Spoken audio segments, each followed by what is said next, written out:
Hello दोस्तों, कैसे हैं आप लोग। एक बार फिर से आपका स्वागत है। माय नेम इज ओमी और आप देख रहे हैं मेरे यूट्यूब चैनल ओमी भाई।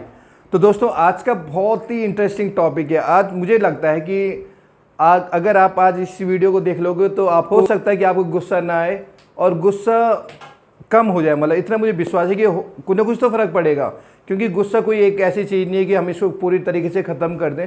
पर गुस्सा कहीं ना कहीं उसको हम कम कर सकते हैं, और उसके पीछे जो ना दिखने वाला कारण है उसके बारे में हम उसको एनालाइज करें तो हमको गुस्सा हो सकता है कि कम आए। अब तो आज का वीडियो का मेरा वही पर्पज़ है कि आपको हम बताएं कि गुस्सा क्यों आता है और इसके पीछे क्या कारण है और हमें क्या करना चाहिए कि हमको गुस्सा कंट्रोल हो जाए। तो दोस्तों, स्टार्ट करते हैं कि जैसे बाई चांस मैं कहीं पे खड़ा हूँ, मुझे मिलने कोई आदमी आ रहा है। वो आया मेरे पास और उसने मेरी बहुत सारी तारीफ़ कर दी कि हाँ ओमी भाई आप ऐसे हो, ओमी भाई ये सो कुछ भी। उसने इतनी तारीफ़ कर दी कि मैं इतना खुश हो गया कि मैं सीधा सातवें आसमान में पहुंच गया। मतलब मैंने सोचा कि बस जैसे वो बोलते रहे कि चने की झाड़ पे चढ़ना, मैं सीधे चने की झाड़ में चढ़ गया। मैंने कहा वाह यार, क्या बंदा मिला, कितना अच्छा इंसान है, कितनी तारीफ़ कर दी। तो मैं बहुत खुश हो गया।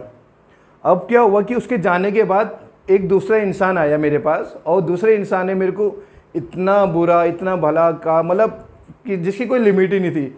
एक ने मेरे को चने की झाड़ में चढ़ाया और दूसरे ने मेरे को एकदम में ज़मीन में पटक दिया। गजब बेइज्जती है। अब क्या हुआ, जैसे वो गया मेरा मूड ख़राब, ये क्या बात हो गई, ये सो वो सो। फिर मेरा मूड पूरे दिन भर ख़राब रहा कि ऐसे कैसे बोल सकता है मेरे लिए ये, कि ये मतलब क्या है ये। तो हुआ क्या कि एक इंसान ने तो मेरे को बहुत खुश कर दिया और दूसरे इंसान ने मेरे को दुखी कर दिया। तो आप ये बताइए क्या कि इसमें सबसे बड़ी गलती किसकी थी। मुझे लगता है कि इसमें सबसे बड़ी गलती मेरी थी कि एक ने तो मेरे को खुश कर दिया, एक ने मेरे को दुखी कर दिया, और मैं देखो कि मैं उनके हिसाब से चल रहा हूँ, उनके हिसाब से मैं खुश हो रहा हूँ, उनके हिसाब से मेरे को गुस्सा आ रहा है। तो मतलब गलती मेरी थी। तो इसका कहीं ना कहीं सीधा सा मतलब ये था कि मैंने अपनी लाइफ का कंट्रोल मैंने किसी और के हाथ में दे ये बड़ी अच्छी बात कही आप। रखा है। जैसे हमको मालूम है कि हर चीज़ आज की डेट में रिमोट से चल रही है। टीवी रिमोट से चल रहा है, एसी रिमोट से चल रहा है, बहुत सारे डिवाइस हैं जो रिमोट से चलते हैं।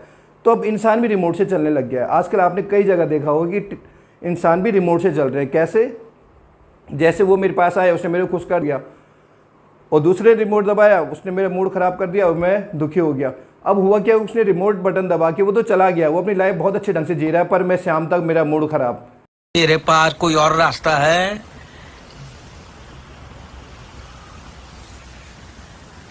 क्योंकि वो मेरे को रिमोट बटन दबा के चला गया था। अब अगर मैं उस कंडीशन में अगर मैं एक चीज़ करता, क्या मेरे पास वो आया, उसने बोला ओमी भाई बहुत अच्छे हो ये सो, ठीक है, तो मैंने समझा हाँ ठीक है, थैंक यू बोला उसको, भाई थैंक यू।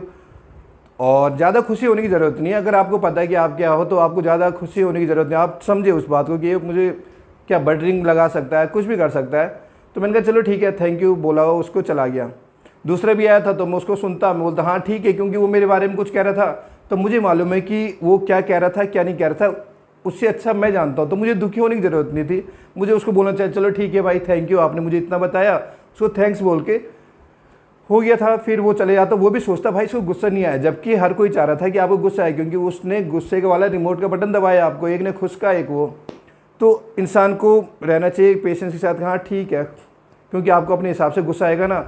और हमेशा एक बात ध्यान रखना, कभी भी कोई मैसेज आता है, ये मैंने जब सीखा था तो मैंने उसके बाद आज तक हमेशा इसी बात पे ध्यान दे रहा हूँ, और आप भी इसी बात पे ध्यान देना।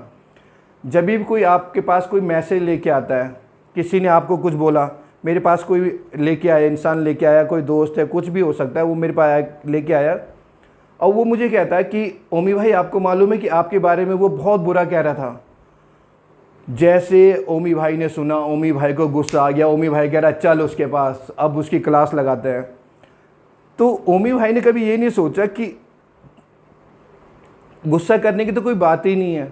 मैसेज जैसे भी आएगा, चाहे कितने ही खतरनाक मैसेज आए, कितने भी उसने मेरे को बुरा भला का मैसेज दिया है, पर इंसान को ये सोचना चाहिए कि जो मैसेज आया है किसके द्वारा है, सेंडर कौन था, वो बंदा सेंडर, पहले उसको देखिए कि उसकी प्रवृत्ति क्या है, उसका नेचर क्या है। कई लोग ऐसे होते हैं कि भड़काने वाले स्वभाव में आ गया, ओमी भाई ऐसा बोल दिया, चलो चलो ओमी भाई पंप आ गया ओमी भाई को, ओमी भाई वहाँ पे चला गया, ओमी भाई ने अपना रिएक्शन कर दिया। जबकि होता है क्या है, पहले आप उसको देखिए कि वो बंदा कैसा है जो आपको बोल रहा है। पर कोई लड़ाई करवाने वाला होता है ना, भड़काने वाले, कई आएंगे। उसने बहुत ही अलग तरीके से उसको अपने नेचर के हिसाब से उसने बोला, जैसा उसका नेचर होगा उसने वो मैसेज पहुंचाया और मुझे गुस्सा आ गया। तो दोस्तों हमेशा ध्यान रखो कि किसी की बातों पे आपको विश्वास नहीं करना चाहिए। अगर पहले इंसान को देखिए वो इंसान कैसा है, तब जाके आप विश्वास कीजिए। तो आज मैंने 2 चीज़ बताई आपको कि अपना कंट्रोल अपने पास रखिए, अपने हिसाब से आपको गुस्सा आना चाहिए, अपने हिसाब से आपको खुशी रहनी चाहिए। और दूसरी चीज़ है कि आप जो आपको मैसेज दे रहा है उसके बारे में सोचिए कि उसका नेचर कैसा है, तब आप उसके मैसेज उसके सुनने पे विश्वास कर सकते हैं। नहीं तो आप ये कह सकते हैं कि चलो ठीक है, अगर किसी ने मेरे बारे में कुछ कहा है तो मैं उससे बात कर लूँगा, किसी को इरिटेट नहीं करता, बहुत तमीज़ से। कोई मजाकिया होता है तो एक मजाकिया बोलेगा मेरे को, ओमी भाई आपको वो कह रहे थे, तो मुझे गुस्सा नहीं आएगा। दूसरा अगर कोई शांत इंसान बोलेगा ओमी भाई आपके लिए कह रहे थे, तो मुझे गुस्सा नहीं आएगा। पर कोई दोस्तों मेरा मकसद ये कि आप कम से कम टाइम देके आपको एक अच्छा सा मैसेज दिया जाए, जिससे आपको कहीं ना कहीं कोई बात क्लिक हो जाए कि हाँ, क्योंकि हमारे समाज में ऐसे अधिकतर हर किसी के साथ होता है कि उनका गुस्सा बहुत तेज़ आता रहता है, उनको हर बात में गुस्सा आता है। तो गुस्सा होने से पहले इन चीज़ों पे ध्यान दीजिए, तो आपको मुझे लगता है कि गुस्सा कम आएगा और हो सकता है कि आपको आए। दोस्तों आज के लिए बस थैंक यू और थैंक्स फॉर वाचिंग दोस्तों। ओके दोस्तों, बाय।